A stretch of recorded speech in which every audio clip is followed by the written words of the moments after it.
안녕하세요. 요한계시록 심화 강의 18번째 시간입니다. 이 시간에는 요한계시록 5장 7절부터 14절까지 말씀을 통해서 함께 은혜를 나누도록 하겠습니다. 제가 본문 말씀을 봉독해 올립니다. 어린 양이 나와서 보좌에 앉으신 이의 오른손에서 책을 취하시니라. 책을 취하심에 네 식물과 24장로들이 어린 양 앞에 엎드려 각각 고문과 향이 가득한 금대접을 가졌으니 이 향은 성도의 기도들이라. 새 노래를 노래하여 가로되 책을 가지시고 그 인봉을 떼기에 합당하시도다. 일찍 죽임을 당하사 각 족속과 방언과 백성과 나라 가운데서 사람들을 피로 사서 하나님께 드리시고 저희로 우리 하나님 앞에서 나라와 제사장을 삼으셨으니 저희가 땅에서 왕노릇 하리로다 하더라. 내가 또 보고 들음에 보좌와 생물들과 장로들을 둘러선 많은 천사의 음성이 있으니 그 수가 만만이요 천천이라. 큰 음성으로 가로되 죽임을 당하신 어린 양이 능력과 부와 지혜와 힘과 존귀와 영광과 찬송을 받으시기에 합당하도다 하더라. 내가 또 들으니 하늘 위에와 땅 위에와 땅 아래와 바다 위에와 또 그 가운데 모든 만물이 가로되 보좌에 앉으신 이와 어린 양에게 찬송과 존귀와 영광과 능력을 세세토록 돌릴지어다 하니 네 식물이 가로되 아멘하고 장로들은 엎드려 경배하더라. 아멘. 이 시간에는 예수님을 위한 새 노래라는 주제로 함께 말씀을 살펴보도록 하겠습니다. 7절과 8절 말씀은 지난주에 좀 잠깐 살펴봤는데요. 다시 한번 보도록 하겠습니다. 7절 보니까 어린 양이 나와서 보좌에 앉으신 이의 오른손에서 책을 취하시니라. 책을 취하심에 네 식물과 24장로들이 어린 양 앞에 엎드려 각각 검은고와 향이 가득한 금대접을 가졌으니 이 향은 성도의 기도들이라. 말씀 기록하고 있습니다. 예수님께서 이제 그 7인으로 봉인된 그 두루마리 그 책이라고 말씀하고 있는데 이것을 이제 취하셨어요. 이때 그 책을 취하시니까 이제 이 책을 봉인을 떼시고 이제 펴시고 읽으실 그 모든 것을 이제 찬양을 하는 거예요. 그래서 네 생물과 24장로들이 어린 양 앞에 엎드려 각각 검은고와 향이 가득한 금대접을 가졌으니 이 향은 성도의 기도들이라 이렇게 말씀하고 있습니다. 여기 보니까 이 각각이라는 말이 에카스토스라는 단어가 각각의 모든이라는 그런 뜻이에요. 그래서 여기 그 네 생물과 24장로들이 어린 양 앞에 엎드려서 각각 검은 거를 가졌다. 예수님을 찬양하는 것이죠. 악기를 가지고 하나님을 찬양하는 것, 또 이 악기를 가지고 예수님을 찬양하는 것, 이것이 포함하고 있는데 그러면서 이제 향이 가득한 금대접을 가졌으니 이 향은 성도의 기도들이라 이렇게 말씀하고 있습니다. 그러니까 여기서 말씀해서 이 향이 그 성도의 기도라고 했는데 사실 이 기도라는 것은 성도의 삶 자체를 말하는 것이죠. 입으로만 하는 그런 기도가 아니라 그 기도가 상달될 때에 기도하고 구하는 것은 받은 줄로 믿으라. 이 기도하고 구하는 것은 주께서 응답해 주신다는 것인데 따라서 이 기도는 하나님께서 기뻐 받으실 만한 그 성도의 행실이라 이렇게 보시면 되겠습니다. 그리고 이것을 그 검은과 향이 가득한 금대접을 가졌다. 그리고 이 향은 성도의 기도들이다. 이것이 무엇이겠습니까? 성도의 기도라는 것은 결국 이 성도들이 간절히 바랬던 이런 모든 것, 주님의 나라가 임하길 간절히 바랬던 것, 근데 이 7인을 떼면서 하나님의 나라가 보다 더 강력하게 이루어지는 그 모든 것이 시초가 되는 것이란 말이죠. 그래서 이 성도들의 기도가 아버지 하나님께 상달되고 또 예수님께도 올려지게 되는데 그것이 이제 향이 가득하다는 겁니다. 하나님께서 기뻐하실 만한 기도가 됐다는 것이죠. 성도의 그 행실이 온전함이 있었다. 결국 이 7인을 떼서 두루마리를 펼 때 그것은 누구를 위한 것인가? 그렇게 하나님께 상달될 만한 그 기도, 하나님께서 기뻐하실 만한 어떤 행실을 가진 사람들에 대한 하나님의 응답이라고 말씀을 할 수가 있겠어요. 그래서 여기 있는 말씀대로 우리 모두는 하나님께 온전한 영광, 각각 고문과 향이 가득한 금대접을 가졌다고 했으니까 우리 모두는 누구나 할 것 없이 늘상 하나님을 찬양하고 하나님 앞에 온전한 그 행실을 통해서 하나님을 기쁘시게 하는 것, 이것이 사실 기도라고 할 수 있는 것이니까요. 그 다음에 9절 말씀 보니까 새 노래를 노래하여 가로되 책을 가지시고 그 인봉을 떼기에 합당하시도다 이렇게 말씀하고 있습니다. 근데 여기서는 주어가 빠졌어요. 우리 개역 한글 성경에는 주어가 빠졌는데 그들이 곧 네 생물들과 또 24장로들이 새 노래를 노래하여 가로되 책을 가지시고 그 인봉을 떼기에 합당하시도다. 여기서 이 노래하는 것, 찬양하는 그 내용은 여기 책을 가지시고라는 그런 것부터 시작이 되는데, 제가 그 밑에 현대어 성경 번역본을 좀 적어놨어요. 그들은 다음과 같은 새 노래를 불렀습니다. 그러면서 그 새 노래의 내용이 뭔가 했더니, 주께서는 두루마리를 받고 봉인을 떼며 그것을 열기에 합당하신 분이십니다. 오직 하나님께서 예수님에게만 그런 그 권세를 주셨단 말씀이에요. 그리고 주께서는 죽임을 당하셨으나, 주께서는 예수님을 의미하고 있죠. 주께서는 죽임을 당하셨으나 주께서 흘리신 피의 대가로 모든 민족 가운데서 하나님께 드릴 사람들을 사셨습니다. 이렇게 말씀하고 있습니다. 그렇다면 여기 있는 말씀대로 주님께서는 그 모든 사람들을 피로 사서 하나님께 드리셨다는 거죠. 예수님께서 하신 일이 바로 그것이었어요. 주님께서 우리를 사셨습니다. 사셨는데 사신 다음에 우리를 함부로 대하시거나 우리를 노예로 삼는 것은 아니라는 거죠. 과거에 노예 제도가 있을 때는 사람을 물건 사듯이 사고 팔고 했지 않습니까? 근데 예수님께서는 우리를 사셨다 이렇게 말씀을 하고 있어요. 그런데 우리를 사신 후에 우리를 어떻게 하셨는가? 하나님께 드렸다는 거예요.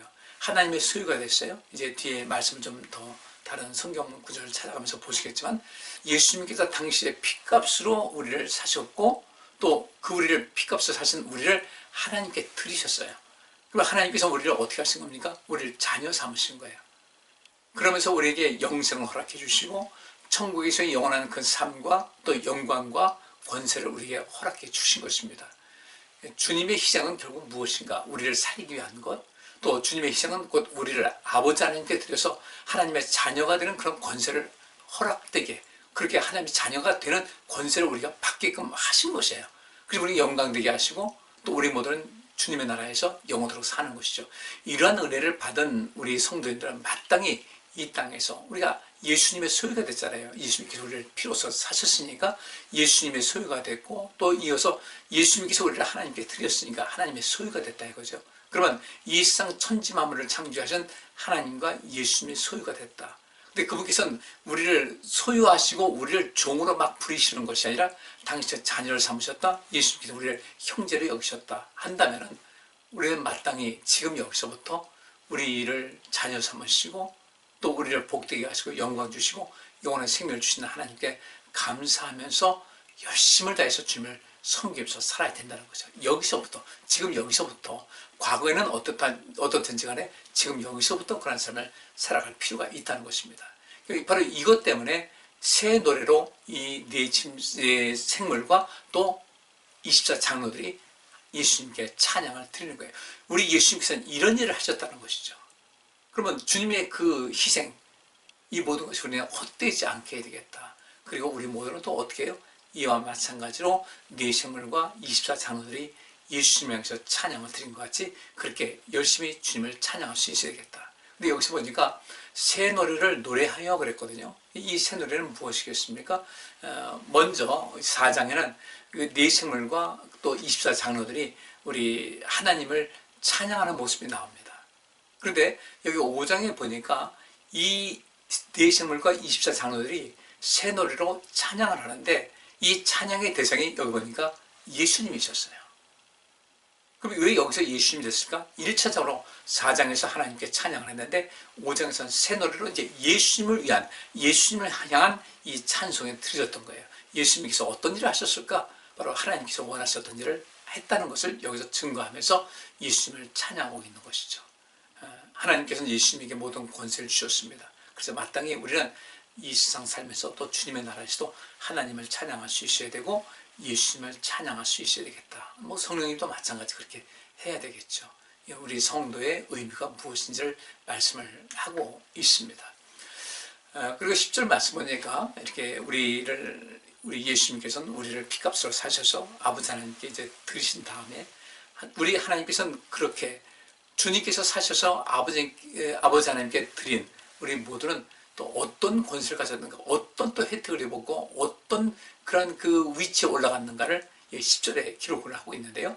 10절 보니까 저희로 우리 하나님 아버지 하나님 앞에서 나라와 제사장을 삼으셨으니 저희가 땅에서 왕노릇 하리로다 하더라 그랬어요. 놀라운 거죠.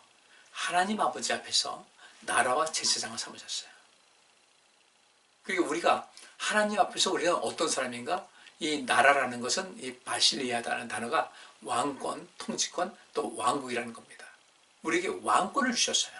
물론 이것이 하나님께서 가지신 왕권과 예수님께서 가지셨던 왕권하고 차이는 있습니다. 차이 정도가 아니라 이건 엄청난 차이가 있는 것이죠. 그럼에도 불구하고 우리에게 왕권을 주셨다. 또 왕국을 주셨다. 또 통치권을 주셨다. 그것뿐 아니라 또 제사장을 삼으셨다는 거예요. 그러면 여기서 나라와 제사장, 왕권과 또 제사장권을 주셨다.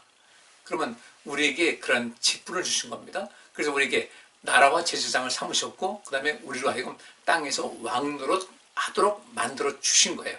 우리가 그런 신분이라는 겁니다. 우리는 보통 사람들이 아니에요. 아버지 하나님께로부터 예수님에 의해서 구원받은 우리는 이제 하나님 아버지 앞에 올림 받아서 우리는 이 땅에서부터 이미 왕권과 제사장권을 받았는데, 우리는 과연 이 세상 살면서 우리 하나님과 같이, 우리 예수님과 같이 그런 왕권과 제사장권, 이 모든 것을 온전하게 행하고 있는가를 살펴야 된다는 것이죠. 그래서 우리는 항상 의를 향해서 열심히 나가야 되고요. 또 옳고 그름을 잘 분별할 수 있어야 된다는 거예요. 그래야 하나님께로부터 부여받은 왕권과 제사장권이 있는 것이지, 옳고 그름을 분별하지 못해가지고 우왕좌왕하면 안 된다는 거예요.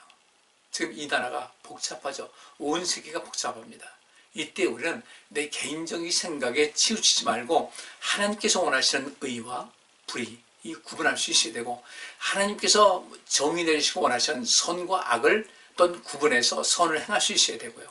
옳고 그름을 잘 분별해서 옳은 삶을 살아갈 필요가 있다는 것입니다. 근데 오늘날 이 기독교가 양분돼가지고 정신이 없어요. 이때 우리는 하나님 말씀에 근거해서 우리에게 왕권 주셨으니까 왕은 백성들을 잘 통치해야 되지 않겠습니까? 근데 우리 역사를 보게 되면 왕들이 사실 제대로 왕권을 행사한 사람들이 거의 없다고 보시면 돼요. 제사장도 마찬가지고. 근데 우리는 이 세상을 온전하게 또 통치하시고 심판하시고 다스리시고 돌보시는 우리 하나님과 같이, 예수님과 같이 그런 왕권과 제사장권을 가진 모든 것을 가질 수 있어야 되겠다. 그러면 어떻게 될 것인가? 성령 충만함을 받으셔야 돼요. 우리가 이 성령 충만을 받지 못하게 되면 우리가 이 왕권을 제대로 행사할 수 없고 제사장권을 제대로 행사할 수가 없어요. 그래서 늘상 성령 충만한 가운데 성령의 인도하심을 따라서 그 가운데 주님께서 주시는 그 지혜와 분별력과 통찰력을 가지고 이 세상에 옳고 또 그름, 그리고 의와 불의, 선과 악을 잘 분별해서 선을 가지고 의로움을 가지고 또 옳은 것을 가지고 이 세상을 바르게 하나님 나라가 이 땅에 임하는 그런 모든 삶을 살아갈 수 있어야 되겠다. 그것을 우리가 꼭 기억을 하셔야 됩니다. 그러면 여기서 이 왕권과 제사장권이 합해졌을 때 무엇이겠습니까? 왕권은 통치하고 다스리는 것이죠. 그 다음에 이 제사장권은 하나님과 백성들 그 사이에서 모든 사람들을 하나님께로 인도하는, 이 세상 사람들을 하나님께로 인도해서 하나님의 자녀가 되게 하는 것.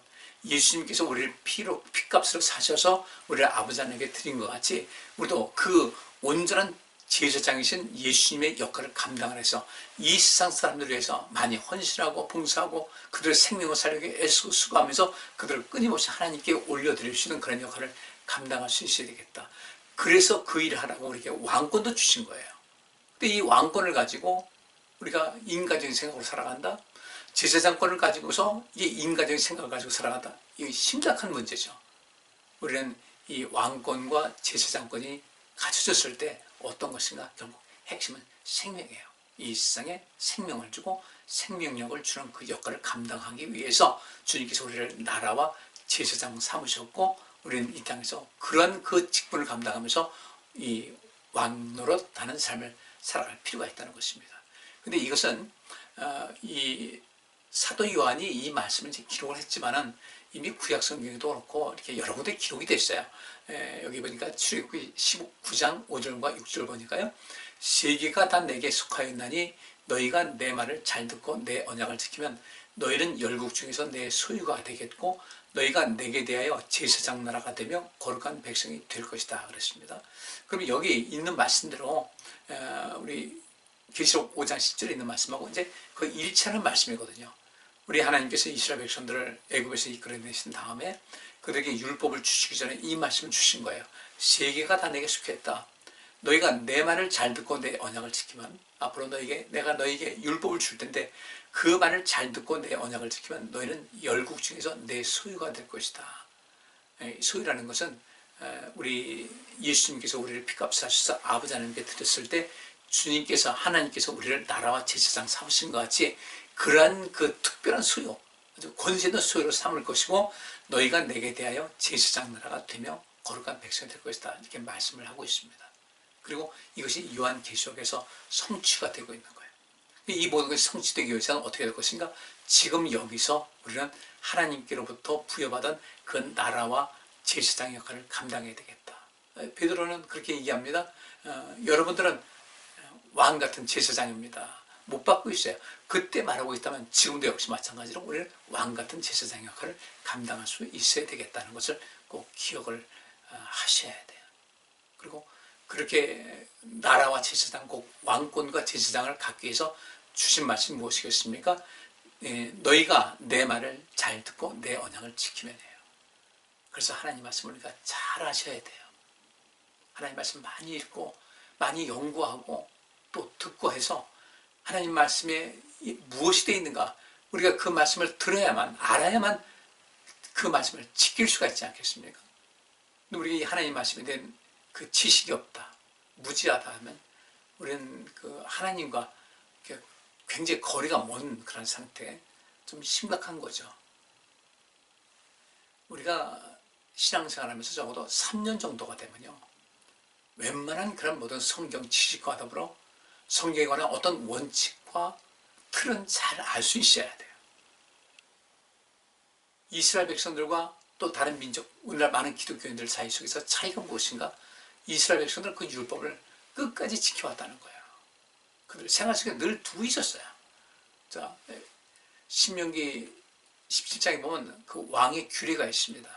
그 왕의 규례에 뭐가 나와 있습니까? 어떤 말씀이 있습니까? 왕은 머리맡에 늘 율법을 두고서 그 말씀을 늘 묵상하고 살라고 기록을 하고 있거든요.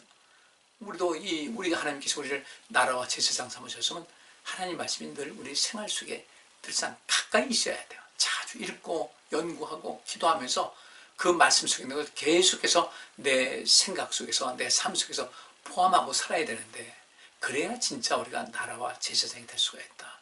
왕권과 제사장권을 가질 수가 있다. 우리 모두가 그 조건에 부합한 온전한 삶을 살아갈 수 있기를 주의 이름으로 축복합니다. 그리고 이 왕권에 대한 그 말씀을 우리가 보게 되면요, 다니엘서 7장 15절부터 18절까지 말씀에 이렇게 기록하고 있어요. 나 다니엘이 중심에 근심하며 내 뇌 속에 이상이 나로 법는게 한지라.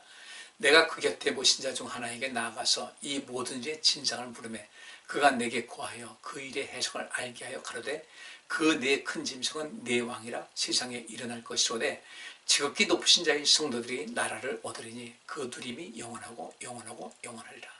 자, 이 다니엘이 어떤 환상을 봤습니다. 환상을 봤는데 네 짐승을 봤어요. 자세한 얘기는 여러분께서 찾아보세요. 네 짐승 봤는데 그 네 짐승은 무엇인가 봤을 때 제일 첫 번째는 바벨론 왕국, 그 다음에는 페르시아 제국, 그 다음에는 헬라 제국, 그 다음에 로마 제국, 이 순차적으로 나타날 것을 미리 보여주신 겁니다. 근데 이 말씀이 기록될 당시에는 이스라엘이라는 나라가 이미 망해서 없어진 상태였어요. 이스라엘 백성들은 아니 우리가 나라가 없어졌으니 성전도 다 파괴됐으니 우리는 무언가 하나님께서 우리를 택하셨는데 그것은 우리가 헛된 꿈을 꾼 것인가? 이때 하나님께서는 다니엘을 통해서 미래의 희망을 주고 있는 거예요. 너희 나라는 망했지만 내가 너희는 늘 나의 제사장 나라로 삼아서 이 세상을 구원하는 일에 앞장서게 할 것이다 라는 그 말씀을 주신 것이죠. 그래서 이 다니엘서를 통해서 사실 이스라엘 백성들은 그때 굉장히 큰 위로를 받았고 그 속에서 메시아 사상이 싹이 텄고 그들은 나라는 없지만 하나님께서는 우리와 함께 하신다는 그런 믿음을 가져서 계속해서 예수님께서 오실 때까지 이스라엘 백성 전체가 그런 것은 아니었지만 믿음의 그 맥, 하나님의 구속사의 그 모든 맥을 이어갔다는 것을 우리가 기억을 하셔야 되거든요. 그러면서 18절 말씀, 이렇게 앞에서 네 짐승이 와서 여러 가지 제국이 이루어질 것이지만 그 다음에 그 로마 제국, 마지막 그 로마 제국 때 예수님께서 오셨잖아요. 그리고 주께서 이렇게 말씀하신 겁니다. 저 나라들은 모든 것을, 이 세상 모든 것을 큰 권세를 가지고 큰 소리 치지만 그들에게 나는 모든 것을 맡기지 않을 것이다. 그러면 마지막 그 나라를 누릴 것은 누군가? 18절 보니까 지극히 높으신 자의 성도들이 나라를 얻으리니 그 누림이 영원하고 영원할 것이다. 이스라엘 백성들이 여기서 희망을 가진 거예요. 우리도 희망 가져야 되고요. 그리고 이 세상에 많은 악한 일 많이 있는데 우리가 왜 세속에 물들지 말아야 될 것인가? 야고보서에 그 말씀 있지 않습니까? 진정으로 하나님을 경외하는 그런 사람들, 경건한 자들은 세속에 물들지 않는 것이라고 했는데 우리는 하나님 나라를 상속받을 사람들이에요. 이 세상적인 모든 생활 방식에선 거리를 두고 이 세상에 선한 영향력을 행사하면서 세상의 생명과 생명력을 끊임없이 불어넣어야 될 사명이 우리에게 있다는 것입니다. 요한계시록은 바로 그것을 말씀하고 있는 거예요. 우리가 이 악한 세상에 우리가 어떻게 인생 살아갈 것인가를 말씀을 하고 있는 것이죠. 우리 이 베드로전서 2장 6절부터 7절 또 9절 말씀은 앞에 거는 보시고요. 9절 말씀 보면 이런 말씀이 있어요. 오직 너희는 택하신 족속이요 왕같은 제사장들이다. 그러면 우리를 택하신 그분께서 우리를 왕같은 제사장으로 삼으셨는데 그분께서 우리에게 원하시는 것이 무엇인가 봤더니 그 밑에 노란 표시했어요. 아름다운 하나님 아버지의 아름다운 덕을 선전하게 하려 하심이라. 예수 그리스도의 아름다운 덕을 선전하게 그들에게 선포하기 위해서 우리를 왕같은 제사장으로 만들어 주셨다는 것이죠. 우리는 이것을 아셔야 돼요. 우리가 사명이 무엇인가? 무조건 난 왕같은 제사장이다 말로만 그렇게 하는 것이 아니라 우리 출애굽기 19장에 나와 있는 대로 우리는 하나님 말씀을 잘 듣고 그 말씀 속에 묻혀 살고 그 말씀을 실천하면서 하나님과 예수 그리스도의 그 아름다운 덕을 온 세상에 선포하고 또 가난한 자에게 복음이 되는 삶을 살아갈 필요가 있다. 그리고 여기 그 6절에 그 파랗게 칠한 데 보면 저를 믿는 자는 부끄러움을 당치 않는다. 예수 그리스도를 믿으면 결코 부끄러움을 당하지 않습니다. 단순히 부끄러움을 당치 않는다는 정도가 아니라 모든 사람들이 우리 앞에 무릎을 꿇고 우리 영광된 자리에 올라갈 수가 있는 거예요. 그것이 주님께서 우리를 나라와 제사장으로 삼으신 모든 목적이고 우리에게 그런 권세를 주신다는 것이죠. 우리는 주님께서 우리를 사셔서 영원한 생명에 들어가게 하셨고 아버지 하나님께 드리셔서 또 하나님께서 우리를 어떻게 해요? 나라와 제사장 삼으셨다. 왕같은 제사장으로 삼으셨다. 그러면 우리가 하나님과 예수님의 그 은혜를 알고 그분께 찬양과 영광 돌리면서 그분께서 기뻐하시는 옳은 행실을 가지고 살고 온 세상에 복음을 전파하고 온 세상에 하나님의 놀라운 사랑을 베푸는 일을 감당을 해야 되겠다는 것 꼭 기억하시기를 부탁을 드리겠습니다. 그 다음에 이제 11절부터 14절 이제 뒤에 있는 말씀 이제 쭉 읽어 나갑니다. 내가 또 보고 들음에 보좌와 생물들과 장로들을 둘러선 많은 천사의 음성이 있으니 그 수가 만만이요 천천이라 그랬습니다. 여기서 그 하나님 보좌와 또 생물들과 24 장로들을 둘러선 많은 천사의 음성이 있다고 그랬는데 이 천사라는 단어가 이제 헬러라 앙겔로스라는 단어예요. 이것이 이제 영어에서 에인절 이렇게 바뀌었는데 이 천사라는 것은 어떤 뜻이냐면 문자로 영적인 존재로서 천사도 말하고 있지만 또 이 하나님 말씀을 전하는 메신저 역할을 해서 그 하나님의 메시지를 전하는 이런 사람들까지도 포함을 하고 있습니다. 그러니까 여기서 이 수가 만만이요 천천이라고 했는데 여기서 천사와 더불어 또 구원받은 모든 백성들을 말씀을 하고 있습니다. 하나님 보좌에 둘러선 그 생물들과 또 네 생물들과 24 장로들 같이 여기서 천사는 모든 천사, 영적인 존재인 천사들과 구원받은 그런 모든 백성들, 하나님 나라에 있는 그 모든 백성들의 그 이제 만만이요 천천이라고 했는데 저들이 하나님을 또 찬양하고 있고 또 특별히 여기 5장에서는 예수님을 찬양하고 있어요. 그래서 12절 보니까 큰 음성으로 가로되 죽임을 당하신 어린 양이 능력과 부와 지혜와 힘과 존귀와 영광과 찬송을 받으시기에 합당하도다 하더라. 이것이 새 찬송입니다. 하나님을 찬송하는 거 말고 여기서 예수님을 찬송하는 모든 것이 나오고 있고, 또 13절 보니까 내가 또 들으니 하늘 위에와 땅 위에와 땅 아래와 바다 위에와 또 그 가운데 모든 만물이 가로되 보좌에 앉으신 이와 어린 양에게 찬송과 존귀와 영광과 능력을 세세토록 돌릴지어다 하니 네 승문이 가로되 아멘하고 장로들은 엎드려 경배하더라. 4장에서 하나님을 찬양하고 5장에서 이제 또 예수님을 찬양하고, 또 이 5장 마지막 부분 보니까 보좌에 앉으신 하나님과 또 어린 양이신 예수님에게 찬송과 존귀와 영광과 능력을 세세토록 돌릴지어다. 이 모든 것이 아버지는 하나님께로부터 옵니다, 예수님께로부터 옵니다 하면서 성부 하나님과 성자 예수님을 찬양하는 모습이 여기 나오고 있습니다. 이제 다음 장에 보면 이제 그 7일을 떼면서 어떤 일이 펼쳐진가를 말씀을 이제 살펴볼 텐데, 오늘은 여기까지 하고 마치겠습니다. 기도합니다.